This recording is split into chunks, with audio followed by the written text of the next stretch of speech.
আসসালামু আলাইকুম। দুটি পাতা একটি করে হযরত শাহজালাল রাহমাতুল্লাহ আলাইহি ও হযরত শাহপরাণ রাহমাতুল্লাহ আলাইহি এবং ৩৬০ আউলিয়ার স্মৃতি বিজড়িত পূর্ণভূমি সিলেট থেকে আমি সাদিয়া ইসলাম ব্লগ চ্যানেল থেকে আছি আপনাদের মাঝে সাদিয়া। আশা করছি আপনারা আমার পুরো ভিডিও জুড়েই থাকবেন আর অবশ্যই একটি লাইক দিয়ে ভিডিওটি কন্টিনিউ করবেন।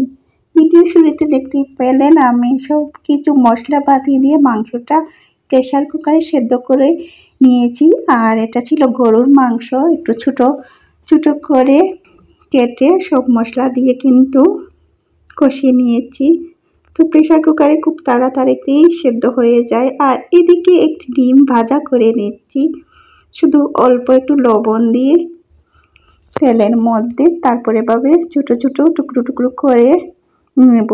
তো আজকে আমি আমার মতো পাস্তা রেসিপি বানিয়েছিলাম, ভাবলাম একটু শেয়ার করি আর সেটি কিন্তু শেয়ার করে দিলাম আপনাদের মাঝে। তো ডিমটা আমি ভাজা করে নিচ্ছি। তো দেখুন ডিমের কালারটা চেঞ্জ হয়ে এসেছে, আমি এখন নামিয়ে নেব। তো একটি স্প্যাচুলার সাহায্যে আমি এভাবে ছোটো ছোটো টুকরো করে নিচ্ছি। আমি খুবই সহজভাবে আজকে পাস্তা বানাবো, আর কিন্তু তেমন হাবিজাবি মশলাপাতি দিব না। আমার কাছে এত হাবিজাবি মশলা দিয়ে পাস্তা খেতে ভালো লাগে না। এবার আসা যাক মূল রেসিপিতে। তো এখানে ফ্রাই প্যানে আমি রান্নার যে তেলটা আছে সেটি দিয়ে দিলাম। তো তেলটা গরম হয়ে যাওয়ার পরই কিন্তু পেঁয়াজ কুচি দিলাম। পেঁয়াজ কুচিটা একটু বেশি পরিমাণে দিলাম, দিয়ে হালকাভাবে ভেজে নিচ্ছি। এখন 2-3টা টুকরো আমি রসুনকে এভাবে কুচি করে কেটে নিয়েছিলাম, তো এটিও কিন্তু এক সাইডে করে ভেজে নিচ্ছি।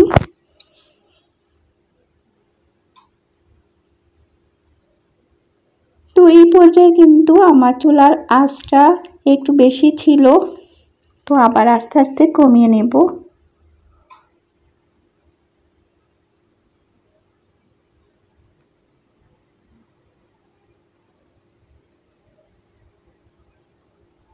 এখন দিচ্ছি স্বাদ মতো লবণ,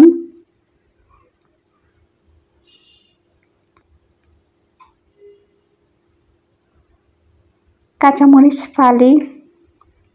পাস্তাটা কিন্তু আমি আগেই সেদ্ধ করে নিয়েছি, অফ ক্যামেরায় ধুয়ে তারপর একটি ঝুড়িতে রেখে দিয়েছি। তো এই তো দিচ্ছি 5 ফোড়ন,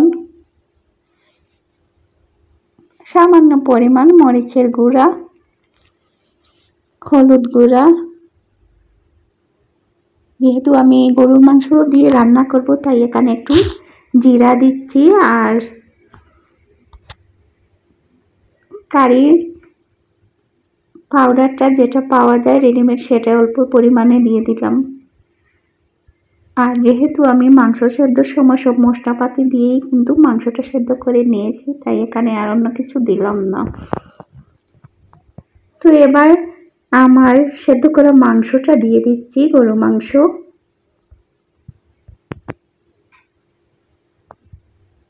দিয়ে এই বাগারটা খুব সুন্দর করে কষিয়ে নেব।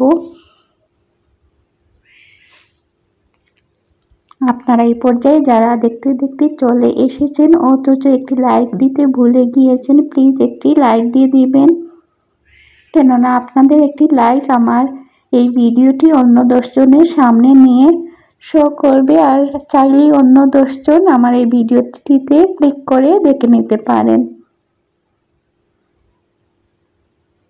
তো আমি যে সেদ্ধর সময় মাংসের মধ্যে দারুচিনি এলাচি দিয়েছিলাম সেটা তুলে তুলে ফেলে দিচ্ছি।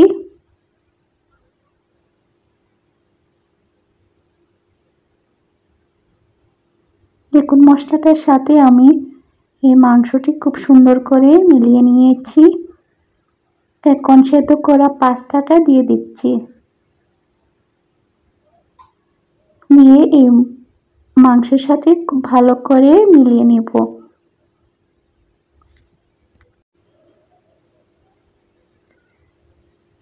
খুবই যত্ন সহকারে নাড়াচাড়া করে নিচ্ছি।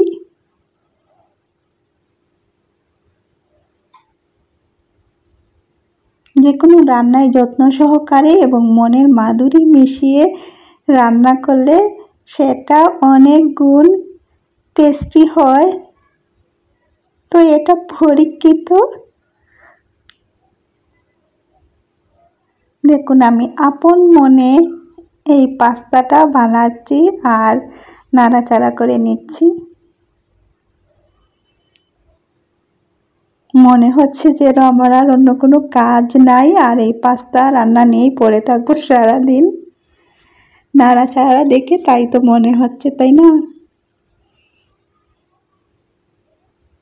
তো দেখুন আমি কিন্তু সব কিছুর সাথে মিলিয়ে নিয়েছি। তো শেষ পর্যায়ে আমি ভাজা ডিমটা দিয়ে দিচ্ছি, যে ডিমটা ভেজে রেখেছিলাম এভাবে ছোটো ছোটো টুকরো করে সেটাও দিয়ে দিলাম।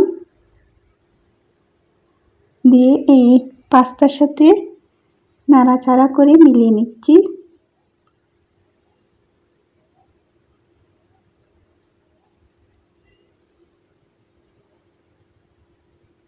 আর এই পাস্তাটা খেতে কিন্তু দারুণ হয়েছিল।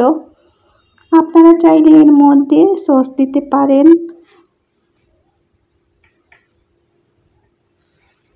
তো আমার হাতের কাছে সস ছিল না, আমি চাইলে কিন্তু দোকান থেকে কিনে এনে দিতে পারতাম, কিন্তু আমার ভালো লাগে না। বললাম না, আমার এত হাবিজাবি দিয়ে রান্না করতে ভালো লাগে না, ভাবে সিম্পলভাবে খেতে খুব ভালো লাগে। তো দেখুন আমার পাস্তা কিন্তু হয়ে গিয়েছে। তো সবাই ভালো থাকবেন, সুস্থ থাকবেন। আল্লাহ হাফিজ।